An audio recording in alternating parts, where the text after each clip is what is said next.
All right, let's jump right into another deep dive today. This one, well, it's a story that's making waves, and I think one that kind of sits right where sports, politics, and personal beliefs all crash into each other. We're talking about Nick Bosa, the San Francisco 49ers player. Oh, yeah, I've seen his name pop up a few times recently.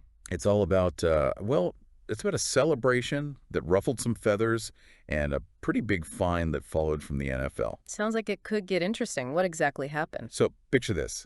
Sunday Night Football, huge win for the 49ers against the Dallas Cowboys, and Bosa's obviously caught up in the excitement. His teammate, Brock Purdy, is doing a post-game interview, and all of a sudden Bosa jumps in, big grin on his face, wearing a red Make America Great Again hat. And get this, he points right at the hat. Yeah, I can see how that would cause a stir. That hat's pretty loaded, especially with its ties to former President Trump. Doing that, well, it's bound to get people talking no matter what. Exactly, and timing is everything, right? This all went down just before the 2024 presidential election, which, as you know, Trump won a second non-consecutive term. Right, right. Now, Bosa has been known to support Trump. Back in 2019, before he was even drafted by the 49ers, he actually made headlines for deleting pro-Trump posts and any content that was critical of Colin Kaepernick from his social media. Oh, yeah, I remember hearing about that. So this wasn't just a random celebratory thing. It felt more like a statement. Totally. Yeah. And it makes you think, what changed between then and now? Did he always plan to be more vocal later in his career, or did something shift in his thinking? It's interesting how he went from seemingly wanting to fly under the radar, maybe to avoid controversy, to now, well, almost embracing it. Right, like what happened there? Right. But whatever the reason, this time the NFL decided to step in. Bosa got hit with a fine for violating a rule, one that bans players from showing political messages during game day. Wow, hold on. So the NFL has a specific rule about political messages, like it's explicitly stated. Yep. Apparently they're pretty serious about keeping politics off the field. I guess that makes sense, wanting to keep things neutral for the fans and avoid taking away from the game itself. Right. Got to keep everyone happy and focused on the action. But it makes you wonder, did Bosa just completely ignore the rule? Or was he intentionally trying to make a point? That's the big question, isn't it? Like, what was his motivation? Initially, Bosa didn't say much about the whole thing. When asked about the hat, he just said it was an important time, which honestly could mean anything. Very diplomatic, almost like he was being super careful with his words. Exactly. But then things took a turn after the election results came in. Bosa's tune completely changed, and he basically said the fine was well worth it and that the nation spoke. Wow, so he doubled down. Sounds like he definitely wanted to make a statement and was ready to pay the price for it. Speaking of price, do you happen to know how much the NFL actually fined him? Oh, yeah, they didn't hold back. The fine was $11,255. I mean, even for an NFL player, that's not chump change. Whoa. Makes you think, does that amount actually feel justified?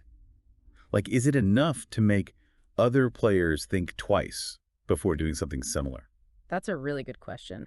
And it brings up the whole debate about how effective fines really are as a deterrent, especially when you're dealing with people who are passionate about their beliefs and, well, have the money to pay the price. This whole thing kind of highlights a much bigger issue, don't you think? I mean, Bosa's fine, and Yeah. the NFL's stance on all this political expression, well, it's ignited a huge debate about free speech and where it stands in professional Oh, sports. absolutely. It's like you've got people on one side saying athletes, just like everyone else, they have the right to express their views, especially on something as big as a presidential election. Then you have others who are like, nope, sports should be this politics-free zone, a place to escape from everything else and just enjoy the game. Exactly. And it gets even more complicated when you consider these athletes are often seen as role models, especially by younger generations. I mean, their actions and their words, they carry a lot of weight, whether they intend it or not. That's true. Yeah. It puts the NFL in a tough position, right? On one hand, they want to respect their players' individual rights, but on the other hand, they have to be mindful of their brand and all the different viewpoints of their massive fan base. For sure. And you can't forget, the NFL is a business at the end of the day. They need to keep those fans happy and coming back for more. Any hint of political bias could alienate a big chunk of their audience. It makes you think about how the NFL has handled these types of situations in the past.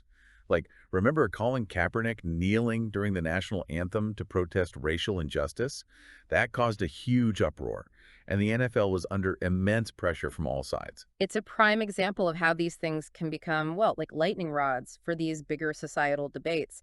And the NFL often finds itself stuck in the middle, trying to make everyone happy while also upholding their own rules. It's such a delicate balancing act. Lean too far one way, and you risk upsetting one group of fans. Lean the other way, and you get backlash from another. Bosa's incident is kind of the perfect example of that balancing act, isn't it? By finding him, they sent the message that politics stays off the field. But at the same time, it just brought more attention to the whole issue and fueled the debate even more. It's almost like a paradox. They tried to control the narrative, silence the political message, and they ended up amplifying it. Yeah, you nailed it. And it brings us back to that core question. Where do you draw the line? I mean, is wearing a hat after a game really that disruptive? Does it take away from the sport itself? Or is it just someone expressing their personal beliefs, even if those beliefs are controversial? That's the thing. There's no easy answer. Someone might see what Bosa did as harmless, just showing support for his candidate. But someone else might see it as a divisive political statement that doesn't belong in sports. And it's that very division, that range of perspectives that makes this whole case so fascinating, you know? It makes us grapple with these big ideas about free speech, the power of symbolism, and what role athletes play in our society. When you really think about it, this whole situation is kind of a mirror reflecting the broader political landscape. Everything feels so politicized, and people are quick to pick sides and judge others based on their beliefs. Absolutely. And professional sports, with its huge platform and diverse audience, well, it becomes a microcosm of that dynamic. It's a stage where these tensions and debates play out in a very public way. So where do we go from here? What are the big takeaways from this whole Bosa saga? Well, one thing's for sure, this wasn't just about a hat, right? It was about personal expression clashing with the rules of the game, about that blurry line between individual rights and what an organization allows. And it really got people talking about the role of pro sports in society. Should it be a platform for political activism? Or should it stay separate from those controversies? That's a question everyone has to answer for themselves. There's no right or wrong answer, just different perspective. It's a lot to process. It is, and there are no simple solutions. But here's something to think about as we wrap things up. It really makes you think about how much power these pro sports organizations actually have. It's true. They're practically setting the standard for how these athletes are allowed to express themselves. What they decide, well, impacts a lot of things. It almost makes you wonder, if maybe it's time for these organizations like the NFL to kind of reevaluate their policies when it comes to personal expression, especially when it comes to politics. Yeah, I see what you mean. Should they be a bit more lenient, give players more freedom to speak their minds even if it stirs things up? Or should they stick to their guns and keep that strict separation between sports and politics, even if some argue it steps on individual rights? It's a tricky situation no matter how you look at it. On the one hand, more freedom of expression could mean a wider range of perspectives and lead to some really important conversations. It could even empower athletes to use their platform to actually make a difference. Right, but then there's the other side of the coin. You also risk alienating a part of your fan base who might not agree with certain political views. You could end up creating division, even boycotts or sponsors pulling out. And then there's the age-old question of where you draw the line. If you loosen up the rules, what exactly counts as acceptable expression? What crosses the line? It could become a real mess. Oh, absolutely. It's a slippery slope for sure, and they would have to come up with some really clear guidelines to navigate it all. It's a tough decision, no doubt. But at the end of the day, I think it's a conversation that needs to happen, especially in the world today where social and political issues are just so intertwined with, well, everything we do. I agree. And no matter what side you're on, this whole Bosa situation has definitely pushed this debate into the spotlight.